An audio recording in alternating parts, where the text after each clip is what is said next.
Welcome to Luca is a Billionaire, where the only thing I invest in is your answers. You start by confirming permissions and authorization. This is where most interaction failures begin. First, open server settings and check that the bot role has sent messages and use /commands. Next, make sure the bot role sits above any roles it must modify. Role order matters. Once done, revisit the OAuth 2 invite and confirm the scopes include applications, commands, and bot, because missing scopes prevent interaction registration.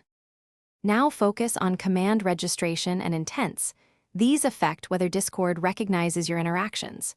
You should inspect your bot code or deployment logs to verify commands were pushed to the right guild ID or globally, and confirm the payload includes correct permissions and options.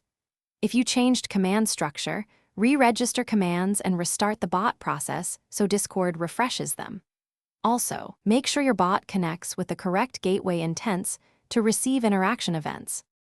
Finish by checking runtime behavior and response timing. This is crucial for successful interactions.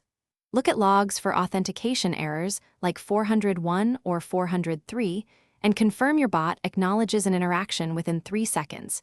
Use defer reply if processing takes longer. Make sure any webhook or endpoint is publicly reachable with valid TLS. Otherwise, Discord will fail delivery. If something still breaks, try one key troubleshooting tip. Re-invite the bot with proper scopes, and then test a simple ping command to isolate the issue. Thanks for watching, and please subscribe. It's the best investment you'll ever make.